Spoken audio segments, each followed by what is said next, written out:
Olá, pessoal. Boa noite a todas, todos e todes. Eu sou o Everton, sou professor aqui de Diadema, sou professor na Rede Estadual de São Paulo, fiz mestrado aqui na Unifesp em Diadema, sou um dos coordenadores do Observatório de Educação e Sustentabilidade e hoje estou aqui substituindo a profa Marilena Rosalém, coordenadora do Grupo Movimentos Docentes. Infelizmente, felizmente, né, a profa teve que pegar uma disciplina no programa de ensino de ciências aqui da Unifesp e está oferecendo essa disciplina no formato remoto hoje. Normalmente a gente organiza as disciplinas junto com a agenda dela e as atividades do MD para que ela consiga participar de todos os nossos encontros. Mas aí surgiu essa disciplina aqui, esse conflito de agendas, e ela tem que ficar lá com o pessoal na outra sala, tá bom? Então, ela não vai estar com a gente hoje, mas ela manda um abraço para todos vocês.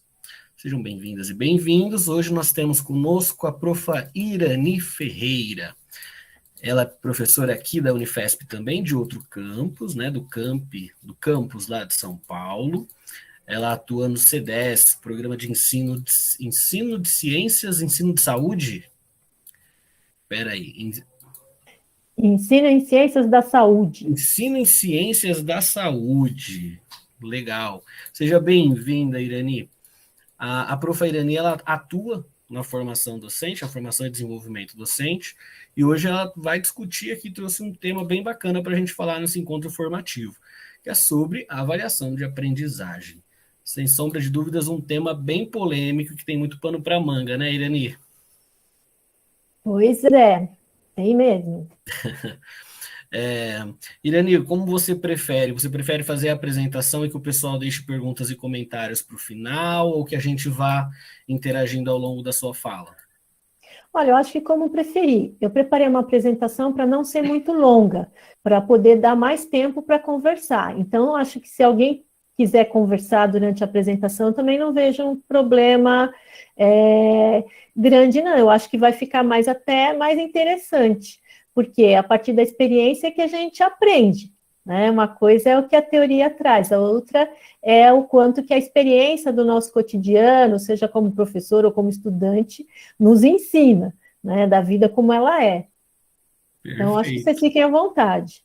Perfeito. Vejam só, pessoal, o interessante dos encontros formativos do Movimentos Docentes é que a gente já começa a aprender mesmo antes de cada palestra, né? Então, só nessa fala da Irani, a gente já tem um aprendizado super importante aí. Então, Irani, eu passo a bola para você, pode começar a subir a sua apresentação. Pessoal, à medida que ela for falando, vocês fiquem à vontade para poder mandar mensagem no chat. Quem quiser perguntar ou comentar alguma coisa, pode ativar o microfone, pede licença para fala, tá bom? E assim a gente vai seguindo o nosso encontro. A previsão é que o encontro tem duração de 1 hora, mas às vezes, dependendo do papo, a gente chega a 1 hora e meia, tá bom? Estamos aí e vamos em frente. Irani, a bola está contigo. Perfeito. Muito obrigada. Assim, boa noite, pessoal. Muito obrigada pelo convite, né? Agradeço aí a professora Marilena, o Everton e o grupo, né, do Movimento Docentes, um trabalho extremamente importante, né, e que tem um impacto social e educacional muito grande. Tá? Então, assim, é um prazer estar aqui com vocês e nessa conversa. A avaliação da aprendizagem, ela é uma coisa que toca a todos nós, né? Então, a minha intenção aqui é realmente fazer uma conversa para que a gente possa aprender juntos. Lógico, existe muito conhecimento acumulado nesse campo, mas é importante também a gente trazer as nossas vivências. Então, eu queria deixar vocês super à vontade para perguntar durante a apresentação ou no final, como vocês preferirem. Tá? Então, quem tiver assim, interesse ou vontade de falar durante a apresentação, fique à vontade, mas quem também quiser deixar para o final também, a minha intenção realmente é não me estender muito para sobrar mais tempo para a gente poder conversar, né? Menos quantidade, mais qualidade, né, das nossas interações. Mesmo virtuais, né, é tão importante a gente ter essa oportunidade de troca, de confraternização mesmo, né? Acho que todos os professores estão no mesmo barco, todos os estudantes, todas as pessoas estão no mesmo barco. Então, eu já começo a agradecer, tá? Então, quais seriam os meus objetivos em relação a essa sessão? Baseado no convite que eu recebi, seria um pouco problematizar a avaliação da aprendizagem e refletir sobre os elementos que são necessários para o delineamento de uma boa avaliação. E também dialogar, né, sobre os próprios desafios de se fazer uma avaliação da aprendizagem. Como qualquer coisa que envolva a educação, a avaliação da aprendizagem não está descolada da sociedade onde a gente vive, né, e da nossa forma de ver o mundo. E é um pouco a partir dessa perspectiva que eu pretendo fazer a apresentação. Então, a primeira coisa que eu queria pedir para vocês, tá, é que vocês escrevessem no chat a primeira palavra que vem à mente quando vocês pensam na avaliação da aprendizagem. Então, o que vier na cabeça, que vocês escrevam no chat, por favor. Vou dar aí 1 minuto para vocês, 1 a 2 minutos. Processos, classificação, cobrança. A Samira levantou a mão, pode falar, Samira. Alunos neuroatípicos, ineficiente, medir, inclusão.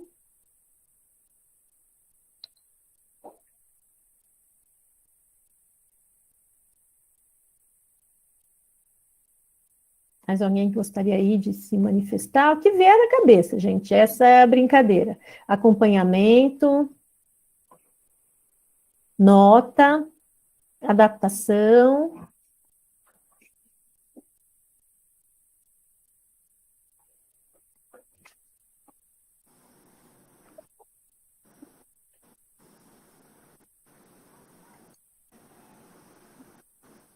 Mais alguém vai falar alguma coisa aí? Ainda não esquentou os motores, né? Vocês ficam encabuladas. Mas, na verdade, essas palavras que foram pontuadas aqui são palavras muito relacionadas à avaliação. Quer dizer, a questão da cobrança, da nota, da mensuração, da classificação, e até numa perspectiva um pouco mais abrangente, a questão do próprio acompanhamento. E só para problematizar um pouquinho como que todo esse processo ele tem a ver com até o momento que a gente vive hoje, né, com as questões que estão mais prementes. Se eu fizesse essa pergunta há 10 anos, dificilmente apareceria a questão de alunos neuroatípicos, por exemplo, e da inclusão. Por quê? Porque ainda a gente tinha uma perspectiva de não considerar essa população. Tá? Agora, existe todo um movimento social e até uma legislação que assegura, né, e um movimento muito grande de assegurar o direito de todos a aprender. Todos podem aprender, todos têm direito a aprender, portanto, a gente tem que possibilitar um sistema escolar que seja realmente inclusivo, né, e que não seja uma inclusão para mostrar a exclusão. Então, assim, é super bacana isso, né? Isso só deixa a gente mais animado aí, com vontade de atuar. Alguém abriu o microfone? Samira, quer falar alguma coisa? Não. Eu acho que para mim seria notas mesmo. É por isso que eu não consegui achar o chat lá, por isso que eu levantei a mãozinha. Tranquilo, tá? Mas essa avaliação está muito associada com nota, né? E a gente vai discutir um pouquinho isso. Tá? Então, partindo de qual conceito de avaliação de aprendizagem? Né? De avaliação de aprendizagem como um ato pedagógico, tá? Que é destinado a diagnosticar o desempenho do aluno. Veja, a gente não está falando de verificar, mas de um diagnóstico. E corrigir os rumos da aprendizagem em direção aos objetivos instrucionais propostos pelas disciplinas ou áreas de conhecimento, dependendo da estrutura curricular que a gente está trabalhando. Tá? Então, a partir dessa perspectiva, a gente vai falar um pouquinho sobre a avaliação. A primeira questão importante é que a avaliação, tá, ela precisa ser pensada em torno da questão se os objetivos de aprendizagem estão sendo realmente atingidos, independente de qual seja a finalidade da avaliação da aprendizagem que eu vá fazer. E isso envolve procedimentos utilizados, periodicidade e critérios. Mas a avaliação, ela não se esgota aí. Por quê? Porque a avaliação, ela tem algumas perspectivas. Ela tem uma perspectiva técnico-científica, que é a que a gente acaba focalizando mais quando a gente fala mesmo. A avaliação tem a ver com medida, tem a ver com nota, tem a ver com classificação, com tomada de decisão, mas a avaliação da aprendizagem tem também, tá, uma perspectiva filosófico-política que a gente não só não pode ignorar, como a gente tem que buscar deixar o mais explícito possível. Tudo que não está na nossa consciência, que eu não consigo olhar para isso, se manifesta de uma maneira que eu não consigo entender, nem olhar, nem ver, nem poder corrigir quando necessário. Então, a gente pensa a avaliação nessas duas perspectivas, né, da questão mais técnico-científico, que são, né, aquelas questões que eu apresentei no slide anterior, tá? E também na perspectiva filosófico-política. E eu vou começar um pouquinho a conversar com vocês sobre essa perspectiva técnico-científica, tá? Quando eu falo dessa avaliação da aprendizagem nessa dimensão técnico-científica, eu posso pensar em como que eu desenho a avaliação. E aqui eu estou olhando, por enquanto, só a avaliação, tá? Então, eu penso, olha, eu tenho os objetivos de aprendizagem que eu pretendia alcançar com o ensino, eu vou estabelecer as finalidades dessa avaliação, a partir daí eu vou definir procedimentos e estabelecer critérios. Parece ser uma coisa muito tranquila, né? Eu tenho o meu objetivo definido, vou identificar, estabelecer a finalidade, definir procedimentos e estabelecer critérios. E então vamos olhar um pouquinho a partir desse desenho. Vamos caminhar um pouquinho por essa flecha. Primeiramente, discutindo um pouquinho, brevemente, a questão da identificação dos objetivos de aprendizagem.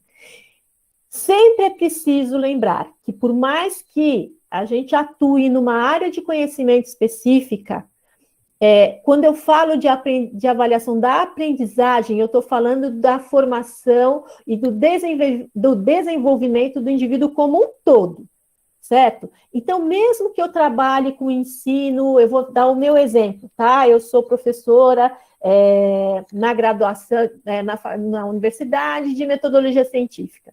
Mesmo que eu pense nisso, eu tenho que pensar, tá? Que conteúdos teóricos eu vou trabalhar, certo? Mas eu não posso deixar de pensar na questão procedimental e nem na atitudinal.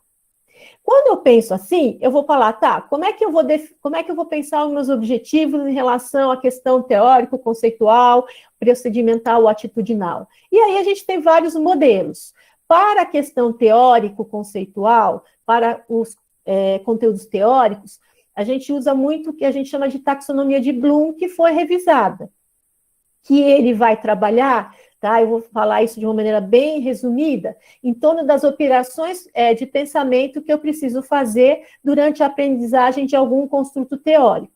Então, vai desde o mais elementar, que é a questão do lembrar, até o mais elaborado, que seria o criar. Entendendo que não é necessariamente um caminho sequencial. Primeiro eu lembro, depois eu entendo, depois eu aplico, depois eu analiso, depois eu avalio, depois eu crio. Mas que, dependendo da interação entre, tá, o aprendiz e a área de conhecimento, você vai ter uma organização e uma configuração da estrutura cognitiva diferente, né? A forma como isso vai se ancorar na estrutura cognitiva, né, da estrutura de pensamento do aprendiz vai ser diferente. Então, quando eu penso em objetivos de aprendizagem, pensando no desenvolvimento do indivíduo, quer dizer, aprender para a vida, que seria o ideal, né, que eu pudesse aprender para a vida, e não aprender para poder passar num exame de ingresso numa instituição de ensino superior, por exemplo, quando eu falo do ensino médio, eu preciso pensar o que eu quero que esse indivíduo seja capaz de fazer a partir da aprendizagem dele. Quer dizer, se eu quero que ele seja um indivíduo que transforma a realidade, ele tem que conseguir utilizar aquilo que ele aprendeu para criar coisas novas. Então, isso muda a forma como eu ensino também, porque eu tenho que oferecer, certo? Uma forma de que ele exercite a sua aprendizagem de uma maneira criativa. Ou seja, a avaliação não vai estar descolada do restante. Pelo contrário, ela está fortemente ancorada em todo o planejamento educacional que eu faço. Então, essa é uma perspectiva para eu olhar tá? A aprendizagem de construtos teóricos. Outra perspectiva, né, é pensar, assim, antigamente existia uma época em que você orientava, né, o Everton trabalha com a formação de professores, e ele deve ter visto, deve ter estudado isso, que antigamente você dava uma listinha de verbo para o professor. Então, se ele queria lembrar, ele ia usar o verbo reconhecer. Se ele queria avaliar, ele ia usar o verbo justificar, né, como resultado esperado. A gente sabe que isso é limitado. Ou seja, eu tenho que pensar o que eu quero, que resultado que eu quero esperar desse aprendiz. O verbo, ele pode representar ou não isso. Eu posso usar o verbo correto e desenhar todo o restante do processo ensino de aprendizagem de forma não condizente com esse verbo, por exemplo. Então, o importante é pensar o que eu quero que esse indivíduo faça com o que ele está aprendendo. Qual é o resultado esperado disso? Como que ele aprende para a vida? Ótimo, mas o que ele vai fazer com isso? O que não é uma coisa muito simples para o professor também, para que eu possa definir, né, e desenhar esse modelo. Diga, Everton. O interessante, Irani, é que você comentou que antigamente a gente passava essas informações, né, para os professores e tal. Nós observamos agora um movimento com essa nova BNCC, que as escolas, a Secretaria de Educação, estão cobrando que os professores das escolas de educação básica criem planos de aula, né? Então essa cobrança há um tempo que não existia, passou a existir agora novamente, e novamente essas cobranças sobre esses objetivos voltam a incidir sobre os planos de aula. Então os professores têm que trabalhar essa questão dos objetivos novamente de cada plano de aula para poder passar isso para os estudantes. Então a BNCC está pegando pesado em cima desse ponto de novo, pelo menos aqui no estado de São Paulo. Everton, você traz uma questão importante, porque quando eu preparei a minha apresentação, eu lembrei da BNCC, que tem super detalhado cada objetivo de aprendizagem para cada unidade de conteúdo. Eu acho que a BNCC ela foi um grande avanço, mas, por outro lado, ela parece ter uma tendência fortemente conteudista e homogeneadora da aprendizagem. Quer dizer, a gente vai mais focalizar na quantidade que esse indivíduo vai ter que aprender do que na aplicação desse conhecimento. É muito semelhante às escolas que adotam aquele modelo apostilado. Quer dizer, o professor ele tem que ter aquele compromisso de cumprir a apostila. Veja, se ele está cumprindo a apostila, nada contra. Eu acho que a gente tem que ter um compromisso com o conteúdo, mas pode ser um compromisso irreal com da aprendizagem do aluno. E aí a gente vai reforçar aquela história de que a avaliação é para nota, né? A avaliação é para nota para passar, ao invés de pensar de avaliação como um modo de olhar a trajetória do aluno. Pois é, e os planos de aula vêm exatamente para garantir que os conteúdos previstos sejam alcançados, sejam cumpridos, né? Então esse é um ponto. Realmente a BNCC traz muita coisa boa, mas também traz muitos problemas, né? Então as habilidades socioemocionais que a BNCC trouxe, por exemplo, é um marco pensando na educação brasileira, né? É algo que merece destaque, mas tem esses probleminhas aí que a gente vai enfrentando de um modo ou de outro, né?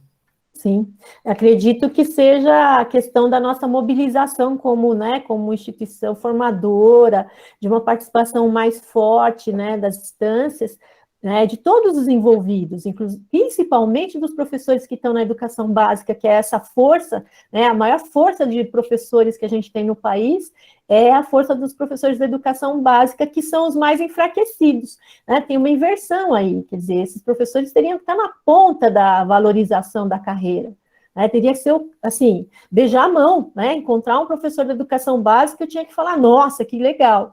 Eu acho que é um movimento que a gente vai chegar lá um dia, não sei quando, mas a gente chega.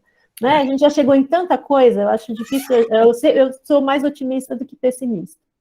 Pois é, aqui no Movimento Docentes a gente também pensa desse lado, a gente tem que ter muito otimismo para lidar com a educação. Sim.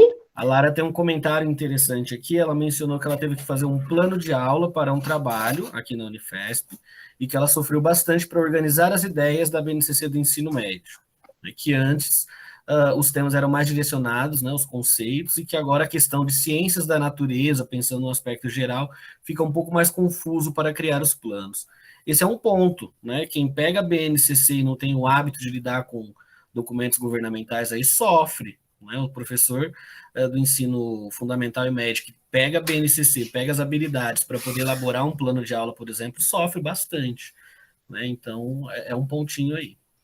Mas vamos lá, continue, Irani, desculpa interromper. Não, pode interromper, eu acho que assim a conversa fica melhor. Inclusive porque a BNCC, ela também tem uma ideia de integração, porque é difícil para o professor fragmentar o conhecimento nas disciplinas tradicionais do currículo escolar, certo? E aí, só que a escola não foi preparada para isso também, então não é ciências da natureza, né? É química, é matemática do A, B, C, é complicado para o professor também. Então, tem tanta coisa aí envolvida que a gente precisa colocar em pauta porque influi na avaliação da aprendizagem também, né?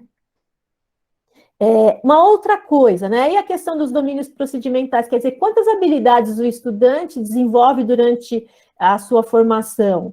Quer dizer, vamos pegar o ensino de artes, você tem isso, qualquer área de conhecimento você tem, né? Domínios do saber fazer, coisas que o estudante não sabia fazer e que efetivamente ele precisa saber. Como é que eu vou formular esses objetivos? Quer dizer, eu vou pensar quais são as melhores evidências que ele domina essa prática. Como é que eu posso estabelecer marcos para que ele desenvolva essa expertise e que eu possa também oferecer condições dele se desenvolver e superar eventuais dificuldades, né? E lembrar sempre que para dominar uma habilidade, eu preciso ter um processo. Algumas vezes esse processo vai ser mais fácil para alguns alunos e para outros não. Por exemplo, eu sou uma pessoa que eu tenho uma dificuldade real em desenhar, desde a infância, entendeu? Para mim é muito difícil desenhar. Quer dizer, um professor de artes, como é que ele vai trabalhar com a Irani, né, com aquela Irani criança, quando ele pensa nisso como um processo? Quer dizer, eu tenho um objetivo que eu preciso alcançar, e eu não vou deixar de considerar isso, mas como é que eu posso estabelecer condições para favorecer, né, com que a Irani atinja, no mínimo, o patamar aceitável para a época de desenvolvimento dela? Isso é um desafio para o professor. E, como o Everton falou, a gente tem o domínio atitudinal, que são as habilidades socioemocionais que estão lá descritas no BNCC, e que são mesmo importantes, independente de estar no BNCC, quer dizer, eu tenho que pensar na formação desse indivíduo como um indivíduo socialmente comprometido, e para isso eu preciso ter essa definição de objetivos para essas habilidades. Agora, o domínio atitudinal, por outro lado, né, ele favorece com que eu me fixe em alguns estereótipos. Eu vou dar um exemplo que aconteceu, né? Na verdade, não aconteceu como estereótipo, mas poderia ter acontecido. Se eu pegar aqui, né? Eu sou da cidade de São Paulo. Então, vou pegar o dia de hoje, cidade de São Paulo, tá frio. Se eu entrar na sala de aula, dificilmente vai ter alguém com bermuda, tá? Agora, na Baixada Santista, em pleno verão, eu vou chegar lá, na sala de aula teórica, e vai ter aluno de bermuda e chinelo. Então, eu não posso ter o estereótipo que de se vestir adequadamente é assim ou é assado. Depende. Dependendo da escola que eu tenho, o cara não tem sapato, o cara vai de chinelo, porque o que ele tem? Parece assim, talvez para os professores que trabalham ali, né, no cotidiano das áreas mais vulneráveis, isso parece ser um exagero, mas não é, porque o professor ele pode ter o seu estereótipo e o seu modelo que não tem a ver com uma atuação ética e comprometida. Então, às vezes, quando a gente vai programar a avaliação atitudinal, a gente tem que ter um pouco de cuidado com os critérios para que a gente não seja injusto e não reforce estereótipos. Mas posso dar uma... Claro, Samira. Mas nesse aspecto que você está falando, é muito importante que o professor ele saiba em que contexto que está a sua escola e em que contexto estão os seus alunos.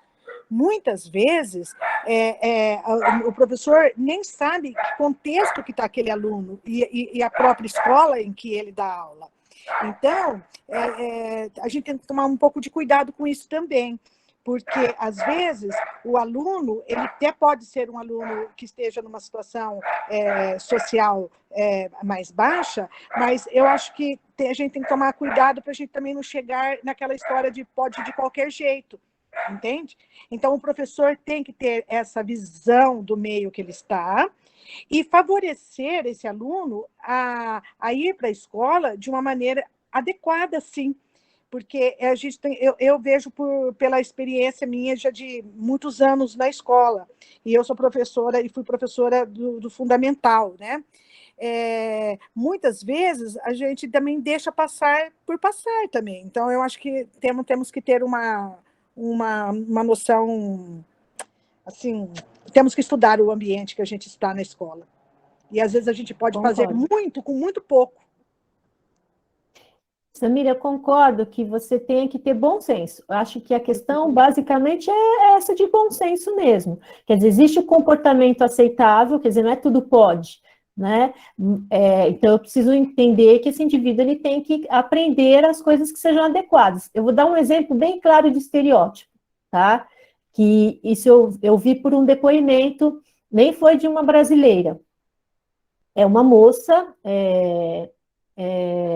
uma moça negra, bonita, que fez o depoimento de que, quando ela atuava nas empresas, existia uma exigência durante muitos anos de que ela fizesse escova no cabelo. Por quê? Estar bem vestida era estar com o cabelo feito escova. Veja, não é o cabelo escovado e adequado, aí é o cabelo feito escova, liso, é um estereótipo, né? Eu acho que você traz uma discussão importante, porque você não pode também, não é tudo que pode, mas a gente tem que tomar cuidado para ter com essas questões de estereótipo mesmo. Legal, Samira, tá? Legal e importante. Tá? Então, assim, recordando um pouquinho a questão do domínio dos objetivos. Agora, outra questão importante é qual é a finalidade da avaliação. Quer dizer, nesse sentido, eu tenho, né, uma avaliação que pode ser formativa e uma avaliação que vai ser somativa. E no contexto escolar, eu vou ter essas duas dimensões. Por quê? O que é a formativa? É aquela processual, aquela que ajuda o estudante a reorganizar o seu estudo, se necessário, e ajuda o professor a revisar o seu ensino, se necessário também. A avaliação formativa é aquela que eu faço também, né, quando eu faço uma avaliação diagnóstica para ver como a minha turma chegou, para eu poder prosseguir daqui para frente. Agora, existe essa avaliação formativa e ela deve ser muito valorizada, mas também existe a necessidade de identificar se esse indivíduo está apto ou não à progressão. E aí eu tenho uma dimensão mais somativa, quer dizer, aquela avaliação que tem a finalidade de identificar se ele atingiu o padrão necessário para fazer a sua progressão nos estudos. Quer dizer, quando eu planejo a minha avaliação, eu também tenho que pensar o que eu quero, qual é a finalidade daquela avaliação naquele momento, né? E aí eu vou programar também essa avaliação de acordo com essa finalidade. Então, se eu quero que esse indivíduo saiba, né, por exemplo, ensino de redação, por exemplo, o que é a formativa? É oferecer oportunidades para que ele faça a redação, que a gente corrija e que eu dê feedback, que ele possa reorientar a sua aprendizagem e progredir, e que isso seja considerado na trajetória dele. Agora, o que é somativo? Vai chegar um momento em que ele tem que mostrar um nível de proficiência aceitável para a redação, considerando aquela etapa de formação que ele tem. E aí a avaliação é outra história nesse caso. Então, definir essa finalidade é importante também, porque senão eu não sei muito bem, eu posso até ter clareza do objetivo e do resultado esperado, mas eu não vou ter muito clareza de como é que eu vou estruturar isso dentro do meu planejamento maior.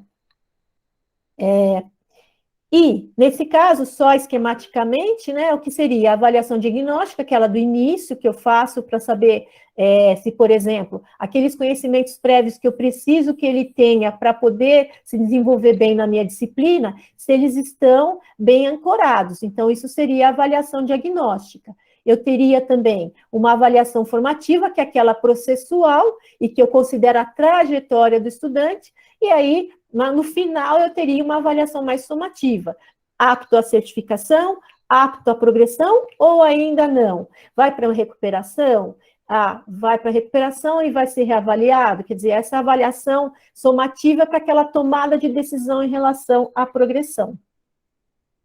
E é um desafio para o professor, né, considerando a estrutura que ele vai ter, tá?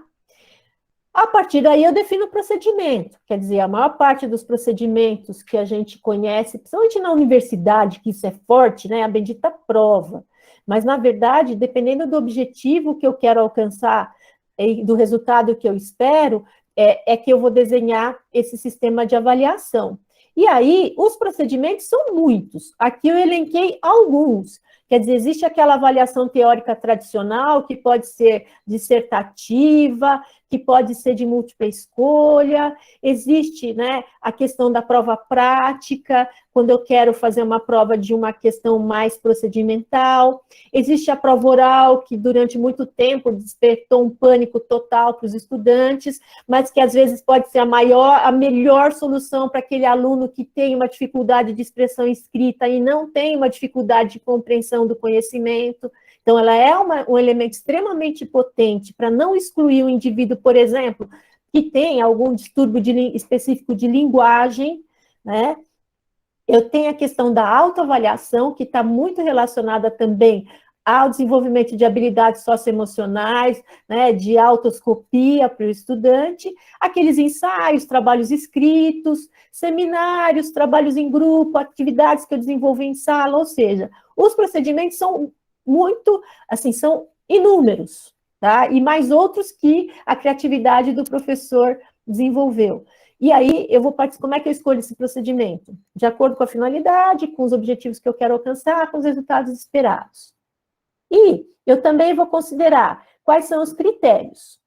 E aí, o critério é uma coisa importante, junto com as outras coisas. Veja, muitas vezes, pela inexperiência, nós do ensino superior, tá? E eu vou fazer, vocês vão me dar essa licença, porque é assim que funciona mesmo, tá? Ao contrário da educação básica, que o professor tem um processo de formação explícito, no ensino superior isso nem sempre acontece. Às vezes o indivíduo que faz um programa de pós-graduação, tem uma experiência muito acumulada na área, ele acaba ingressando na docência no ensino superior. E às vezes quando ele vai preparar uma avaliação, ele vai direto para o critério.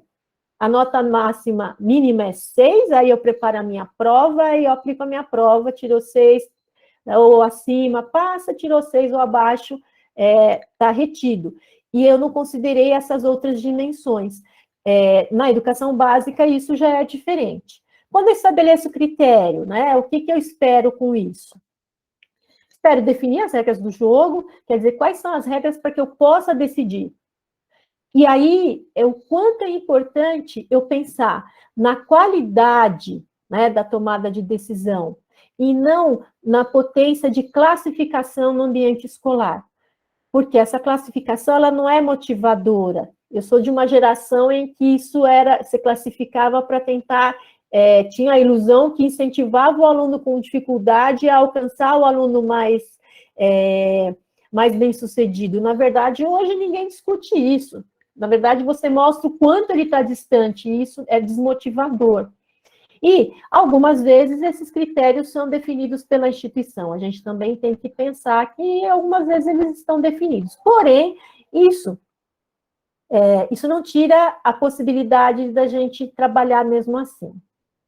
Só retomando um pouquinho, né? Avaliar envolve medir, mas não se esgota na medida.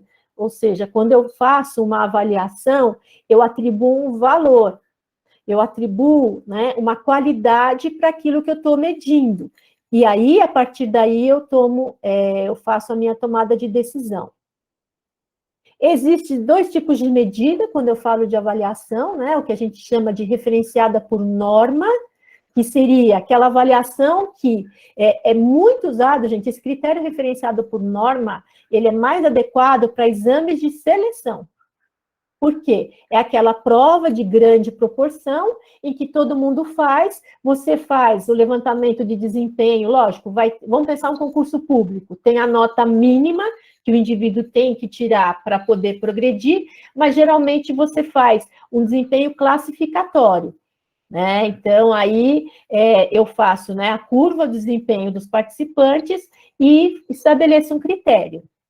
E eu também, ou seja, naquela prova, se a prova foi uma prova que todo mundo foi bem, né, a norma vai ser uma nota mais alta. Se for uma prova mais difícil, a norma vai ser um pouco mais baixa, mas sempre pensando em exames de seleção. E tem as medidas referenciadas por critério. Usando o exemplo de salto sobre, né, uma barra, eu não vou só medir o quão alto foi o salto na barra. E aí eu posso, o que é muito comum também? Eu vou ver o aluno que saltou mais alto, e aí eu vou, se ele saltou naquela altura, todo mundo poderia saltar naquela altura. Na verdade, não. Por quê? Porque eu tenho que pensar para aquele momento de formação qual que é o salto, né, a altura de salto mínima adequada. E aí eu estabeleço um critério que vai ser meu padrão de qualidade e vou tomar a minha decisão a partir daí. Ou seja, se eu faço uma avaliação diagnóstica, eu vou pensar, tá, essa avaliação diagnóstica, para eu entender que aquele conhecimento prévio que esse indivíduo precisa para progredir bem na minha disciplina, é um conhecimento aceitável, em que eu não vou precisar orientar que ele estude de forma paralela, qual que é o mínimo aceitável? Ou seja, eu estabeleço um critério, né, referenciado por critério, e tomo a minha decisão. Ou seja, é extremamente útil, né, uma medida referenciada por critério quando eu falo da aprendizagem escolar.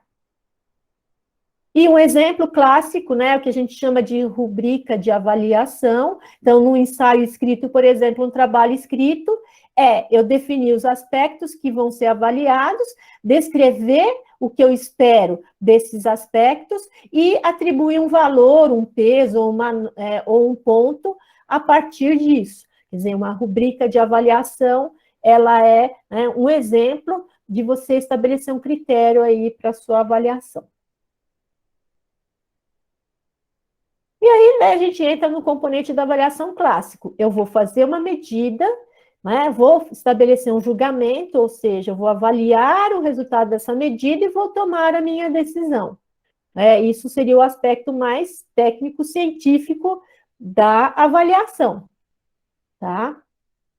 Alguém gostaria de fazer mais algum comentário, alguma pergunta? Tem um comentário da Joyce aqui no chat, comentando que a prova oral é extremamente necessária para crianças com dislexia, por exemplo. Porém, é extremamente desconfortável para estudantes introspectivos.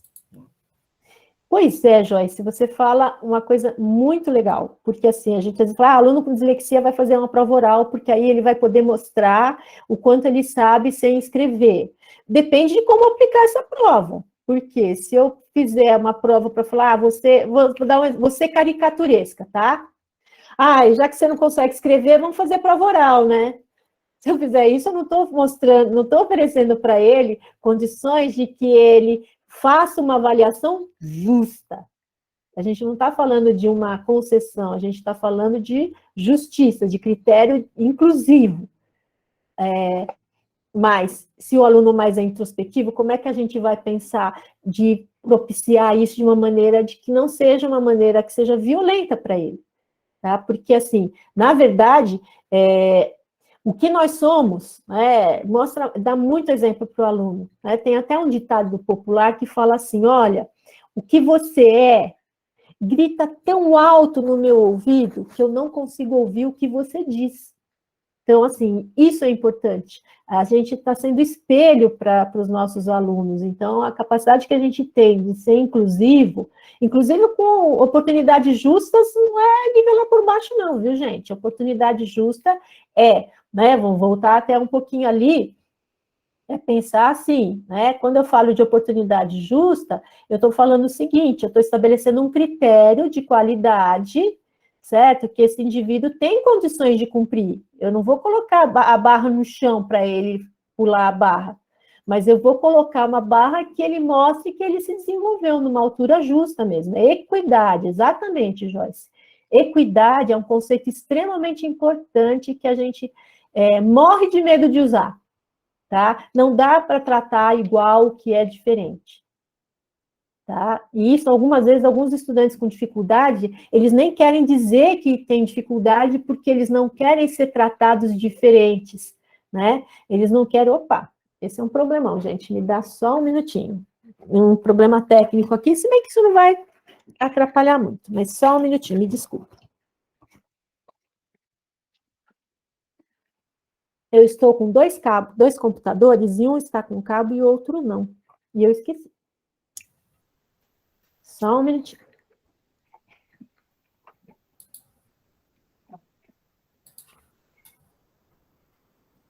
É que o Meet tem esse problema, né, gente? Eu não consigo enxergar bem vocês se eu fizer a projeção. E eu adoro olhar as pessoas. Irani, a Joyce comentou aqui sobre equidade, você complementou a sua fala, eu tenho uma pergunta. No Movimento dos Docentes, nós temos vários projetos, né? A Jornada Desafios Educacionais é um deles, nós temos um observatório temático da Unifesp, que é o Observatório de Educação e Sustentabilidade, e nesse observatório a gente trabalha com os Objetivos de Desenvolvimento Sustentável, né? Tem um objetivo específico, que é o 4, que trata sobre a educação, né? Então, traça várias metas aí para a gente alcançar uma educação universal, de qualidade, acessível, equânime para todos. E uma das metas que esse objetivo traz, por exemplo, fala exatamente sobre a universalização da educação, né, que é um tema que na educação a gente vê que isso resgata lá a década de 60, 70, né? E, só que esse ODS ainda ele não fala sobre a questão da equidade, por exemplo, na educação.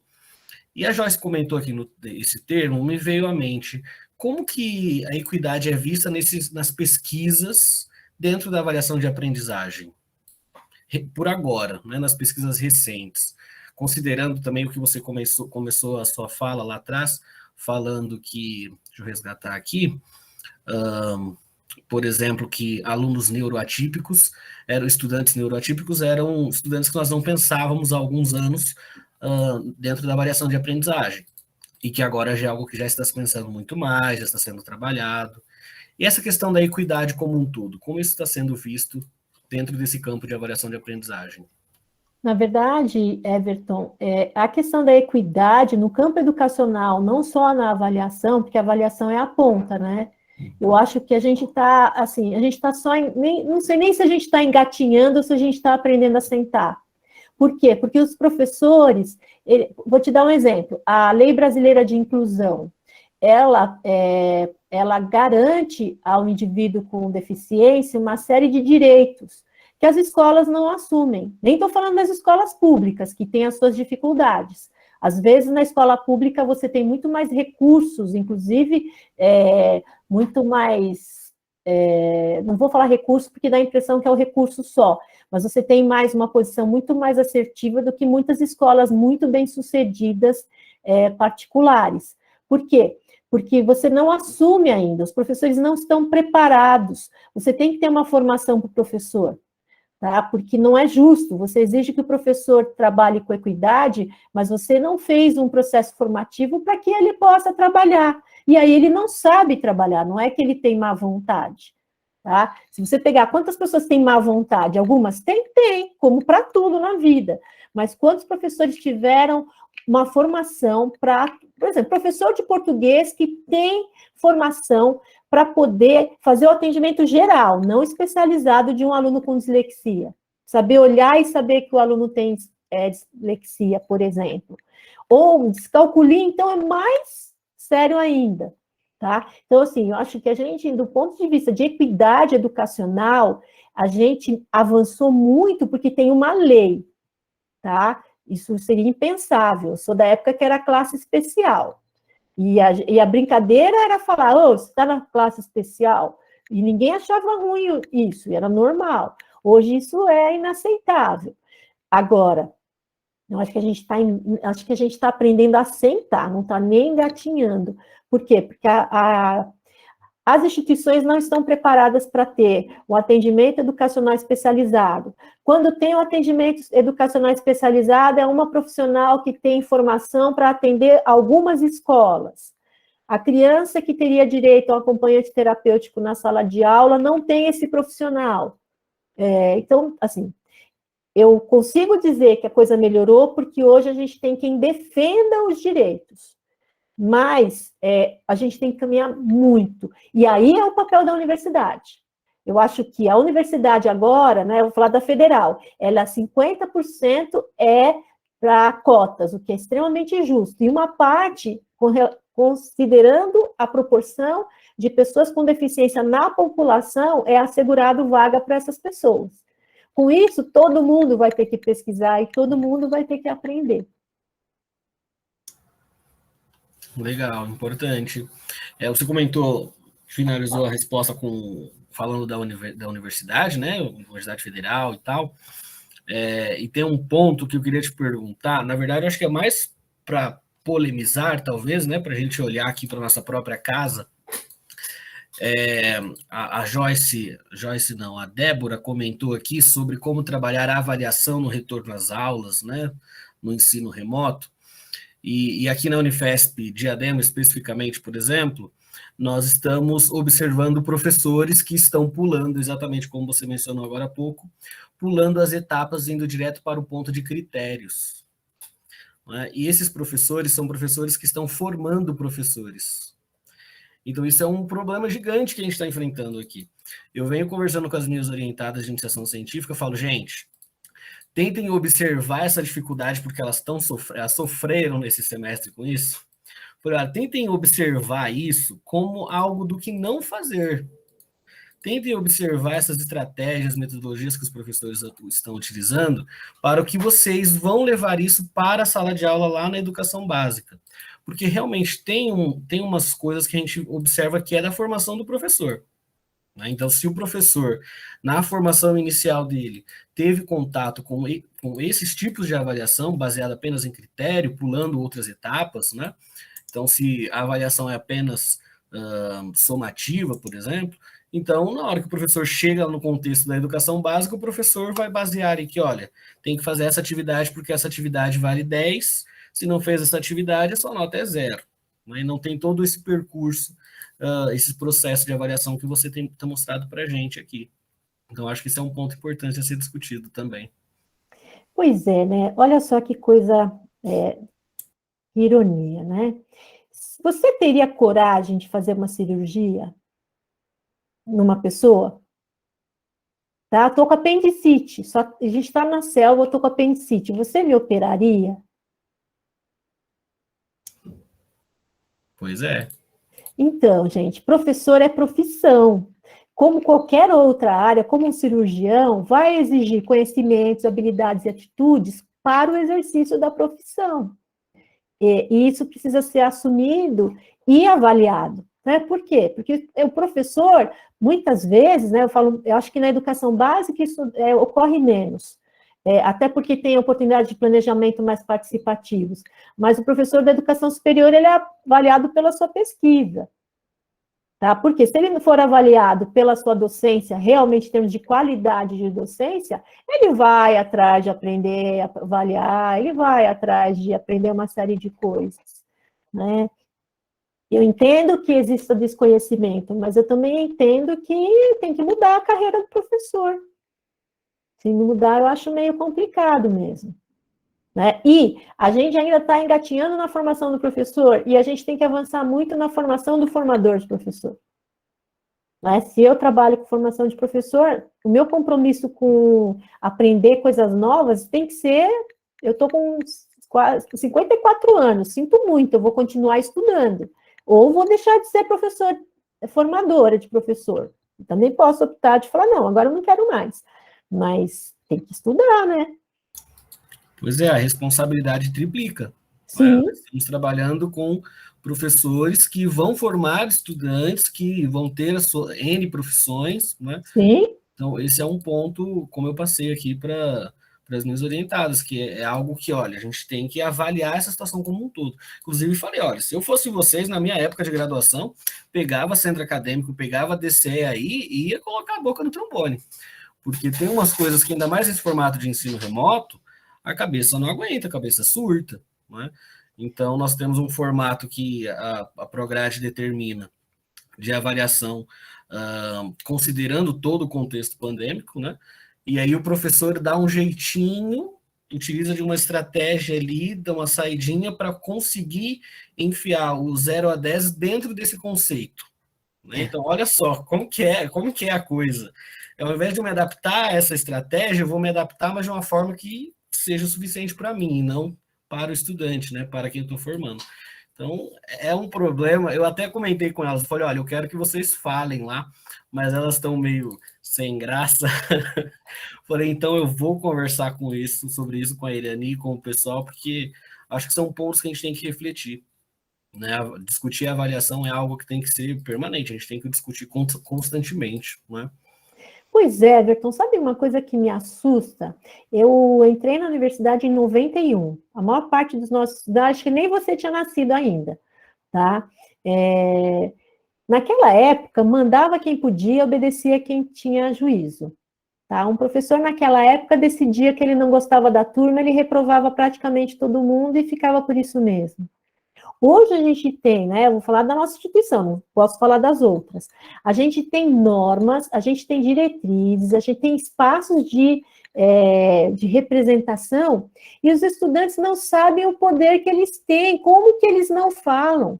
Tinha uma época que eu era do conselho de graduação, eu ficava chocada, porque eu ficava brava com algumas coisas que os estudantes achavam normal. Né? Assim, não tem como. Se o estudante reclamar, sabe, vai dar certo, gente, vai acontecer mudança, muda mesmo. Eu sei porque eu também estou nos bastidores, o problema é que não chega a reclamação. Aí o pessoal fala, olha, tem medo de retaliação.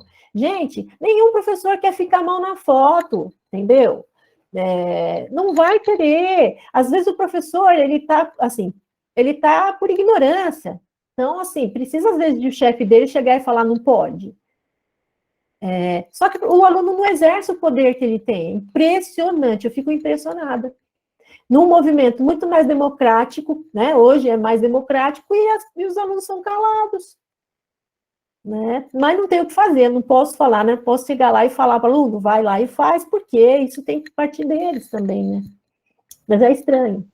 Pois é algo que se a gente não aprende na formação inicial, enquanto professores, a gente vai aprender lá fora, né? Porque quando a gente chega na educação básica, seja no fundamental ou seja no médio, hoje nós temos estudantes que reconhecem muito mais para si os seus direitos, que gostam de pesquisar, nós temos a internet, né?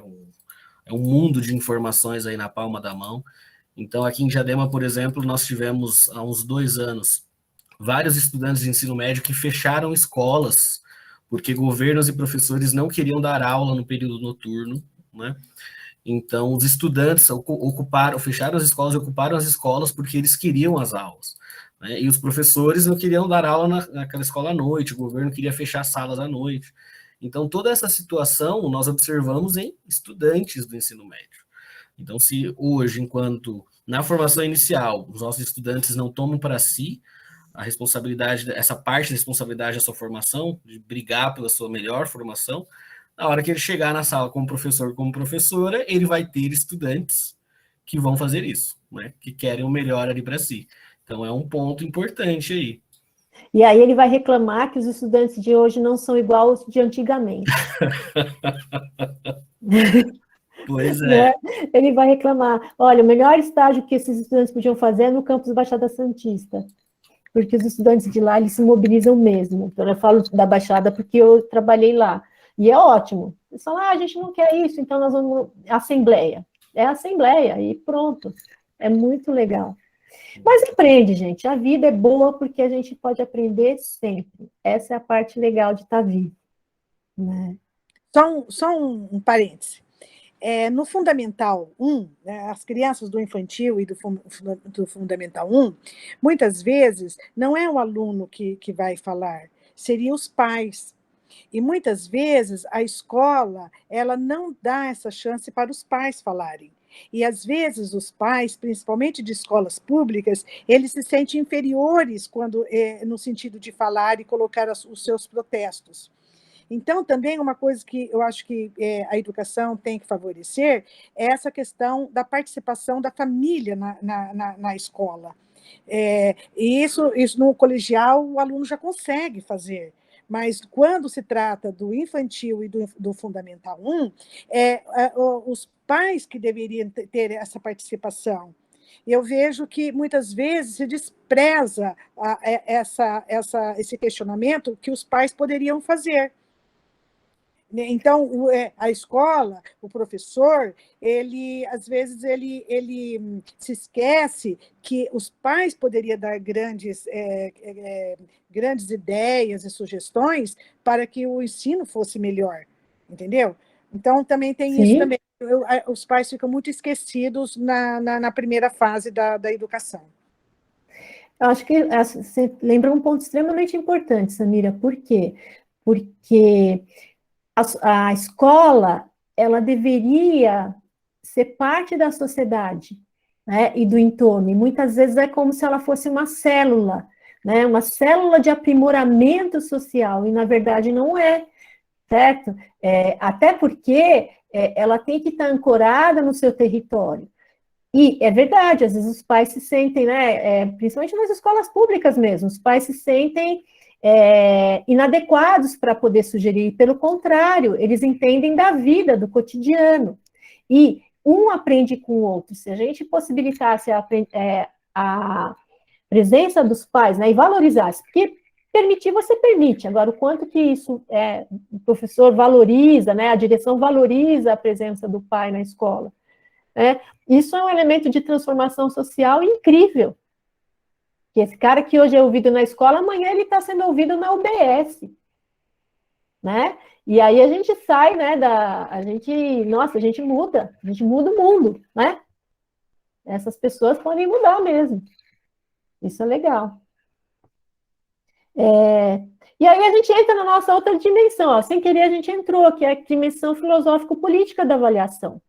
Quer dizer, a avaliação não está descolada do planejamento educacional, mas ela não está descolada das questões filosófico-políticas. Por quê? Porque o meu planejamento de aula, que está ancorado no planejamento de ensino, ele tem, né, um lastro grande. Por quê? Esse planejamento de ensino depende da estrutura curricular que eu vou ter, que depende da natureza da minha instituição. Que tipo de instituição eu tenho? Que abordagem pedagógica ela adota? Que modelo pedagógico ela adota? Que tem a ver com o nível educacional, né, o Fundamental 1, né, educação infantil, Fundamental 1, Fundamental 2, o ensino médio ou o ensino superior? Né, ensino superior, graduação, técnico, tecnológico, ou pós-graduação, lato ou estrito sensu, ou seja, tudo isso está imbricado. Que está imbricado também no nosso sistema educacional, que é ditado pela LDB. Ou seja, aquilo que a gente vê lá na ponta, que o professor pega, né, ó, eu vou dar o critério, a medida e a prova, não está descolado de todo o resto, e às vezes a gente esquece que está descolado. E isso é extremamente importante, porque se eu pensar em linhas gerais, existem uma série de fatores que influenciam.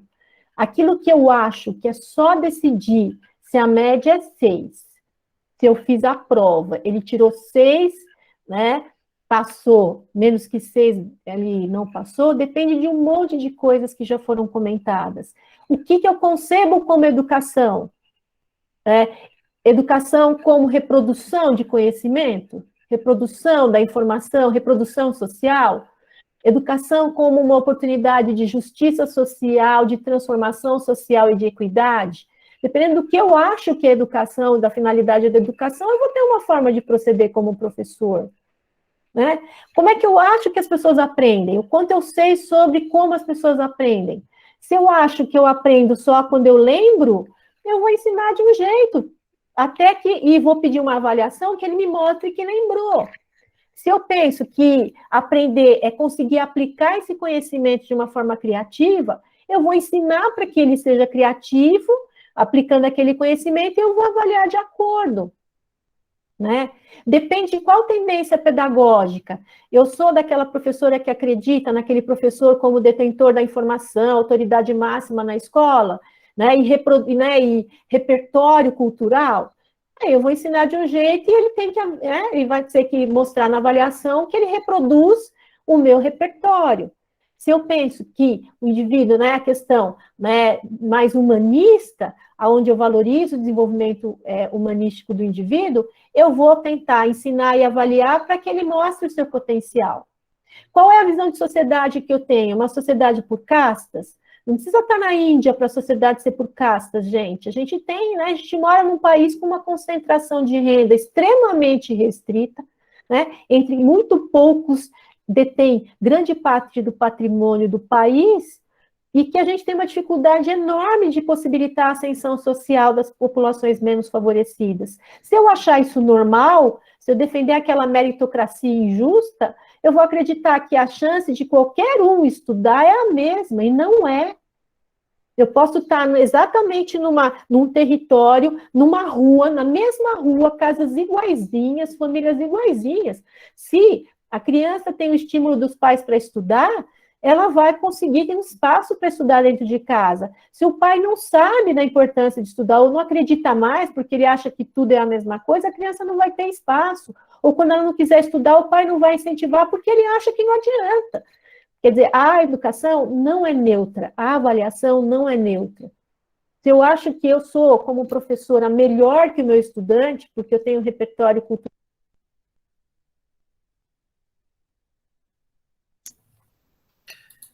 Irani, o microfone ficou mudo.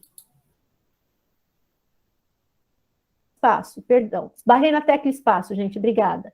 Então, assim, se eu achar que o papel do professor é da centralidade no processo de aprendizagem, ele é a autoridade máxima, eu vou achar que o meu estudante tem muito pouco a me ensinar, tá? E depende da minha instituição também. Não dá para o professor dizer que ele tem autonomia.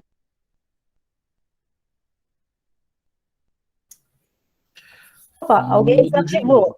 É que alguém desativou o microfone para todo mundo. Acabei de ver a mensagem aqui. Ah, desculpa. Amanda, tá por aí? Tá tudo bem? Fui eu, não. Alguém apareceu aqui. Fulano, é que eu não li, porque eu estava falando, eu estava olhando para a câmera, mas não tem problema. Perfeito. Agora eu estou com as mãos aqui, ó. Tá? Então, assim, a avaliação não é neutra, o ensino não é neutro, a educação não é neutra. E a gente tem que ter muito claro isso.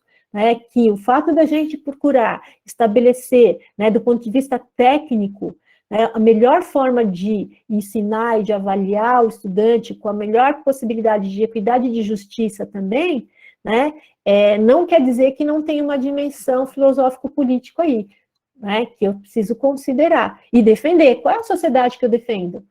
A sociedade que eu vou herdar, porque eu vou envelhecer e eu vou envelhecer muito nessa sociedade, gente. A previsão de, né, eu acredito que, lógico, posso morrer daqui a pouco, mas se pegar a expectativa de vida, é possível que eu viva em torno de 100 anos. E os jovens vão viver 120. Quer dizer, que sociedade que eu quero estar quando eu tiver com 100 anos, né? Então, eu preciso construir, ajudar a construir, porque ela não vai se fazer sozinha. Tá? Então, só para problematizar algumas questões para a gente conversar, né? E, o mais legal, né, a gente está aí no centenário do Paulo Freire, e lembrar sempre essa frase clássica, mas que para mim ela é muito emblemática. Educação não transforma nada. A educação pode transformar as pessoas. E as pessoas, sim, podem mudar o mundo. Quer dizer, qual é o nosso papel? O que a gente quer fazer para ajudar na direção do mundo que a gente merece, né? Então, assim, super obrigada, e eu estou aqui para bater papo, gente. Muito obrigado, Irani. Arrasou na apresentação. A Marilena tinha comentado que você ia arrasar. Olha, então eu vou participar como ouvinte, vou me organizar com a agenda, vou participar como ouvinte. E aí teve o imprevisto, né, das aulas da pós dela, eu falei, não tem problema. Eu faço a apresentação, então. Nossa, super gentil, Marilena. Ela é uma pessoa extremamente gentil é e extremamente sábia. Eu gosto muito de ouvi-la. Bom, tem mais alguns comentários aqui, deixa eu ver. Paixão Bezerra comentou, resgatando um pouquinho da discussão, falando que a escola, lá na cidade dele, acho que ele é do Amazonas, é isso, Paixão?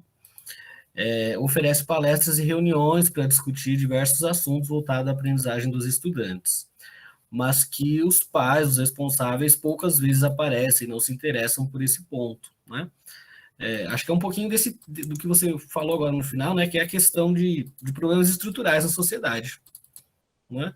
Então, realmente, as pessoas hoje não gostam de participar, não é só a escola que não oferece a abertura para que a comunidade participe dos processos educativos. Nós temos várias escolas que fazem isso, né? Mas também temos essa questão de que, olha, às vezes a escola está lá, abre as portas para poder receber os responsáveis, para poder discutir. Às vezes, no caso da educação básica, as escolas buscam pais para participar dos conselhos responsáveis da escola e não tem adesão, né? Então, são problemas estruturais, aí, acho que da sociedade como um todo, que Paulo Freire começou a discutir lá atrás, antes dele várias outras pessoas, outros teóricos, práticos da educação tentaram discutir, e a gente está aqui fazendo isso novamente, também, né? discutindo, resgatando esses problemas, mudando o mundo um pouquinho por vez. O que é ser professor se não mudar o mundo um pouquinho por vez, né? É verdade. Só um parênteses. Quando a gente fala de reuniões com os pais, principalmente nas escolas de baixa renda, muitas vezes eu tive a oportunidade de vivenciar essa situação. Muitas vezes você marca uma reunião e não vai pais. Mas o que acontece? E hora que tem que ser marcada uma reunião para mães que são domésticas? 6 da manhã. Quando eu dei aula numa escola de periferia e eu marquei a reunião de pais às 6 da manhã, eu não tive nenhuma falta. Só que eu tinha que estar às 6 da manhã lá, eu como professora. Eu acho que a Irani falou uma coisa muito importante. Para ser professor, você tem que saber ser professor. Então, um médico, se ele tem que operar às 6 da manhã, ele vai às 6 da manhã, ele está no hospital. Porque depois, às 10 horas, ele tem que passar consulta nos médicos. E o professor, muitas vezes, marca uma reunião para os pais 10 da manhã. Que mãe que é doméstica, que trabalha numa firma, que trabalha numa indústria, pode ir numa reunião às 7h30, às 8 horas? Não dá para ir. Tem que ser 6 da manhã. Então, eu acho que essa questão que a Irani falou muito bem é da questão do professor saber ser professor. Porque saber ser professor tem que saber. Esse é aquilo que nós falamos naquele momento. Como está inserida a minha escola? Se a minha escola, os pais, tanto o pai quanto a mãe, são operários, eles entram, eles têm que pegar o ônibus 7 da manhã para chegar no emprego às 8 horas no máximo. Então, como que a reunião pode ser 7h30? E como eu posso fazer uma reunião 7 da noite? Se eles não têm com quem deixar as crianças? Entende? Então, eu acho que tem que realmente tem que pensar muito bem na formação do professor. O professor tem que ter uma formação e tem que ter esse estudo da sua realidade. Obrigada. Muito bem, Samira. Obrigada pelas suas contribuições. Bom, acho que esse é um ponto que a gente observa na educação como um todo, né? Aproveitando que Paulo Freire está na tela, acho que é a questão do diálogo. Não dá para se pensar educação, não dá para se fazer educação, não dá para se discutir os processos educativos sem ter diálogo, né? Então, esse é um ponto, por exemplo, né? A Irani comentou aqui a questão do ensino superior, que os estudantes precisam, eles sabem que eles têm direitos, têm diretrizes na universidade, então os estudantes precisam ir atrás, falar, olha, esse tipo de avaliação, essa situação não está dando certo. Os estudantes, no caso da universidade, precisam discutir por isso. E eu acho que quando a gente vem para a educação básica, a gente tem que ter esse mesmo ponto, né? Então, eu já tive casos no ensino médio que a escola marcava a reunião para 7 horas da noite, mas se o meu horário era até às 11, eu fico na escola até às 11 e eu recebia pais quando voltavam dos seus trabalhos, ali 9, 10 da noite. Né? Isso discutindo com a direção da escola, porque não era para ter pais ali, a escola devia estar fechada, mas é o meu horário. Se eu dou aula das 19 às 10 para as 11, eu tenho que estar ali. Né? Então, acho que esse é um ponto que é necessário o diálogo de Paulo Freire. Né? Temos outros comentários aqui no chat. A Fernanda Esturion comentou que na escola em que ela trabalha, as reuniões são marcadas uma vez no horário de aula e na outra vez durante a noite. A Tonzar também trouxe aqui uma discussão, comentou que no ensino remoto ela sentiu que o retorno sobre as atividades ficou bastante prejudicado, principalmente pelo excesso, né? E que as avaliações ficaram apenas com notas boas ou ruins, sem cumprirem o potencial de aprendizado aí. Irani, puxando um pouquinho não sardinho, mas tentando avaliar os nossos processos formativos aqui na Unifesp, pessoal, para vocês terem uma noção, a Unifesp precisa ter um sistema de avaliação, né? Nós continuamos as aulas aqui no formato de ensino remoto, e nós precisamos ter algum processo formativo para os estudantes avançarem de semestre. Então, foi deliberado aqui na instituição que as disciplinas seriam oferecidas com o conceito de cumprido ou não cumprido. Irani, comenta um pouquinho para a gente, eu sei que você está um pouquinho por dentro dessa situação. Há boatos que você, inclusive, é uma inspiração aqui sobre o processo avaliativo na Unifesp, né? Porque o pessoal te procura para falar sobre a avaliação, você é referência. Microfone. Olha, todo o boato é boato, tá? Não tem referência, não. Tem gente, assim, pega pessoas assim, professora Maria Angélica, professora Magali de Guarulhos, são mega top na área de avaliação. O que aconteceu foi que, pela minha inserção no ensino em saúde, né, eu acabei sendo convidada para algumas atividades sobre avaliação de aprendizagem, principalmente teórica na medicina, só isso, então tá tranquilo, tá?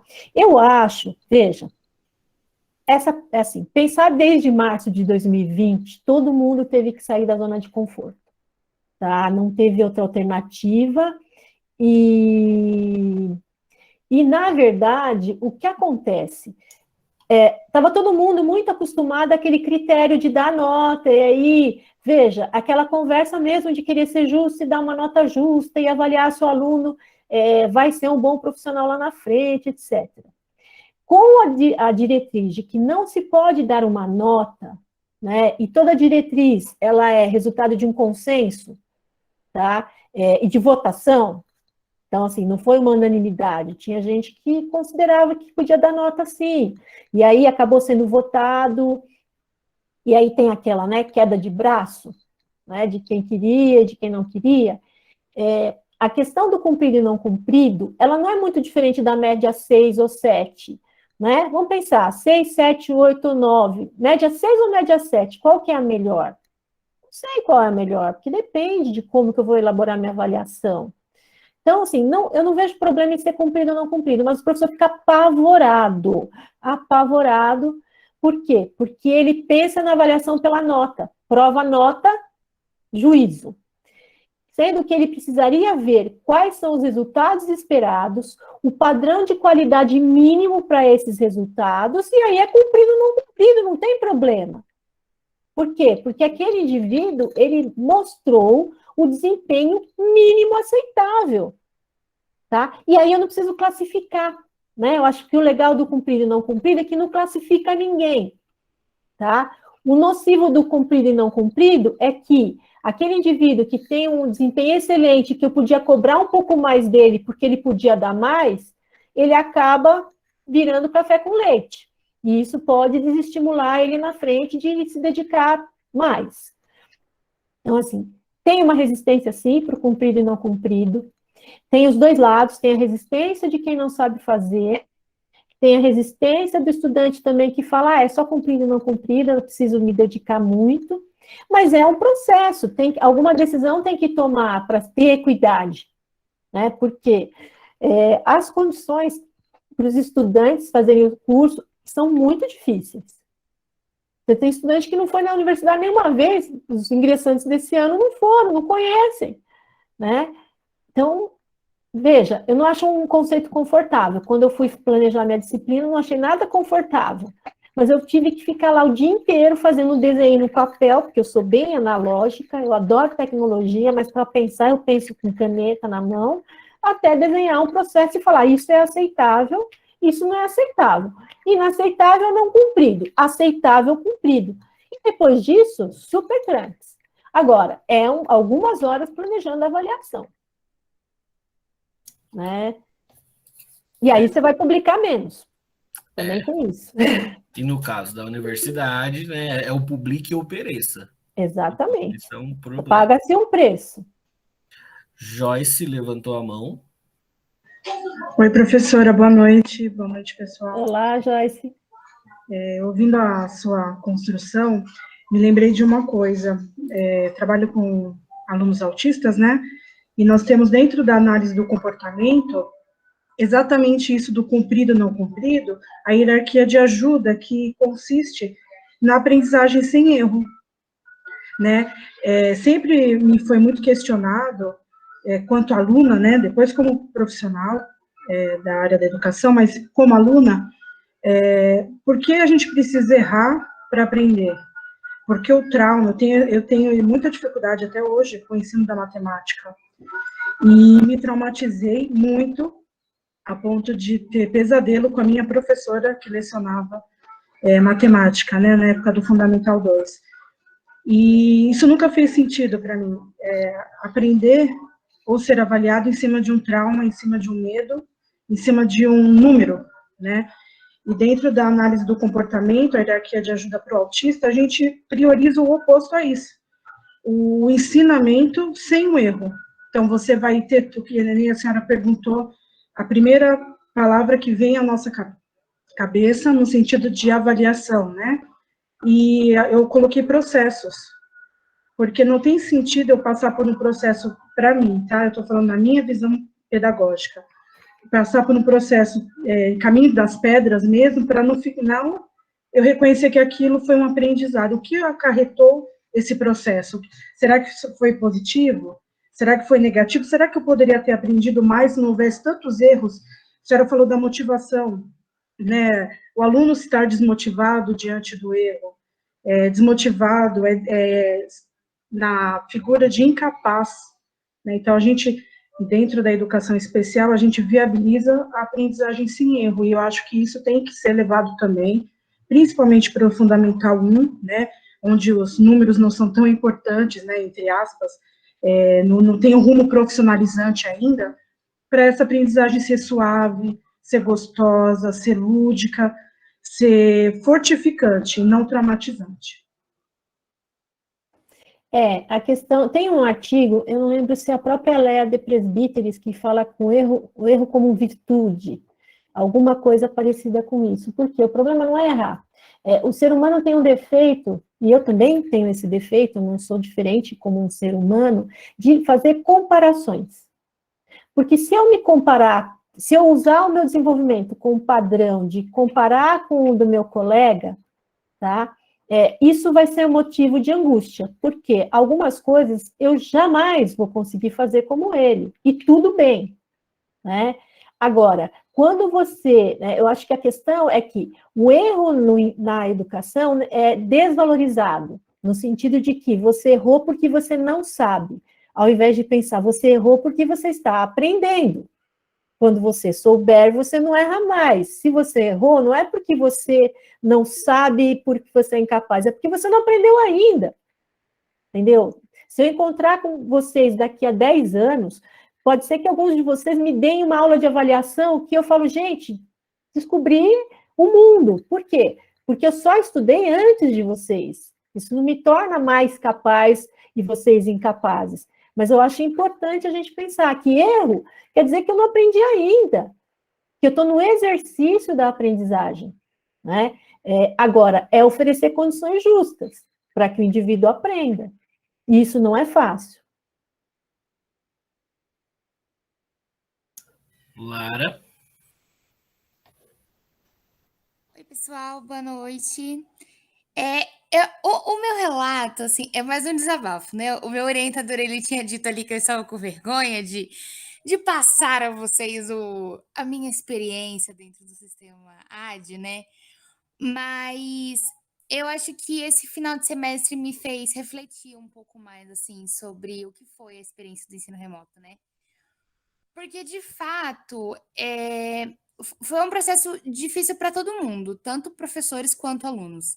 Claro que nós, como os alunos, sempre nos sentimos a vítima da história, porque nós que estamos sendo subjugados, atolados de atividades, então a vítima dessa trama sempre somos nós. Mas eu acho que, pelo menos no caso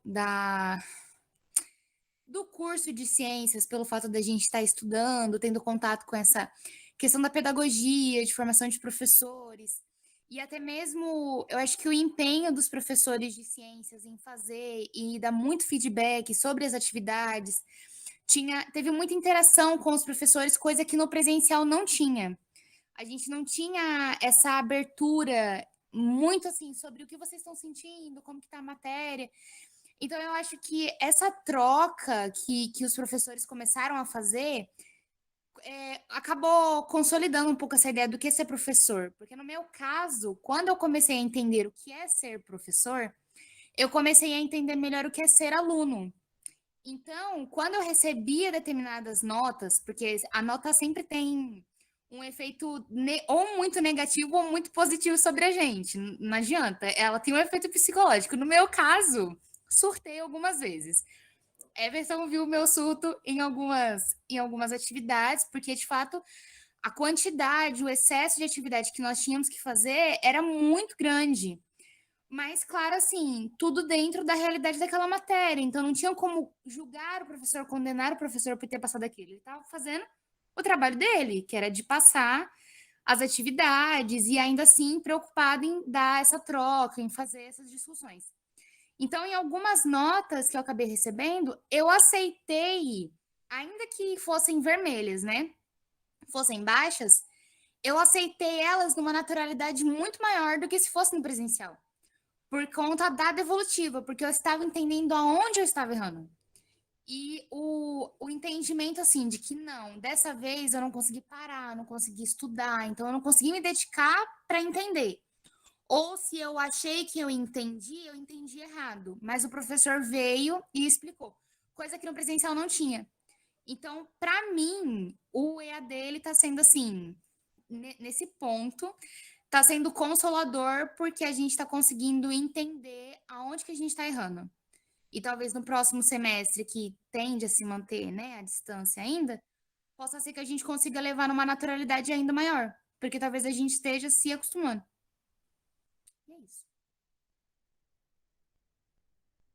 Lara, a grande questão é a seguinte: vocês são o centro do processo, tá? Se vocês não existissem, não teria por que ter uma instituição de ensino superior, então vocês são o centro, sim. E o professor precisa apresentar para o estudante o resultado e discutir com o estudante o resultado da avaliação dele. Isso é uma coisa, assim, indispensável. O que é legal é que vocês vão acostumar com isso, e vocês não vão mais ficar sem, porque vocês não vão deixar ficar sem, tá? Porque isso é natural. Se eu apliquei uma avaliação, o estudante tem que receber um feedback oportuno do desempenho dele. Senão é só a prova, passa ou não passa. Tá? E a gente está pensando, vocês estão em processo de formação. Então, assim, tomara que vocês gostem mesmo e que vocês exijam que isso seja mantido quando a gente voltar nesse momento, assim, para voltar para onde a gente não sabe ainda, né? Porque isso vai ser construído ainda. Claro, obrigado pela sua colocação. Bom, gente, chegamos no limite aqui, 1h30.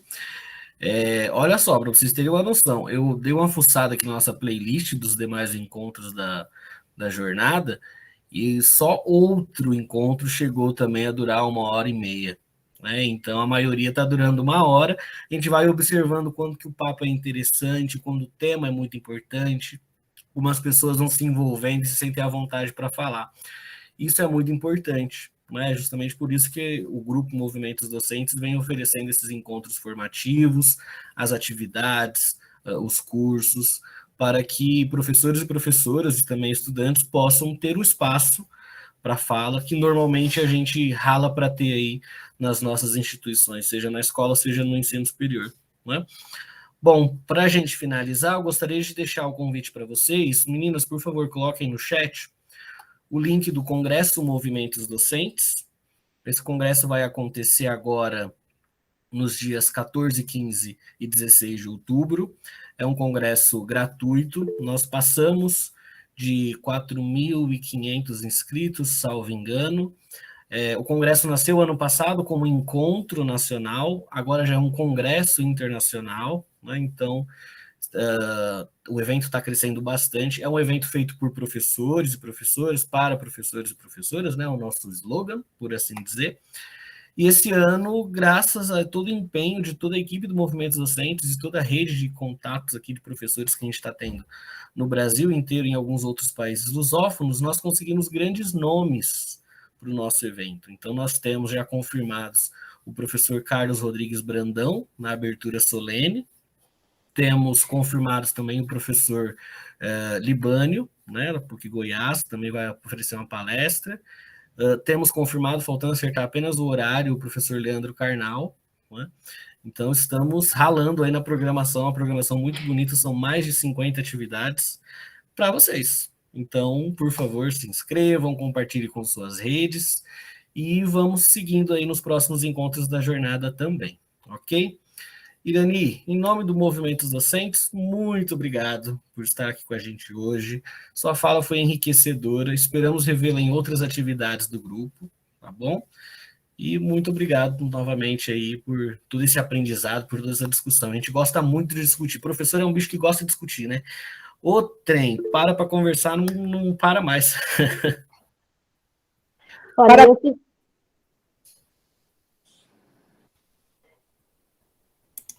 Opa, gente, eu que agradeço assim, o tempo de vocês, o quanto esse tempo é precioso, de vocês ficarem aqui comigo conversando 1h30 à noite, tá? Assim, eu só tenho a agradecer as aprendizagens, o que vocês foram me mostrando, me ensinando, assim, super obrigada, assim, parabéns aí para todos vocês. Obrigado, pessoal. Irene, até a próxima. Beijão, pessoal. Tchau, tchau.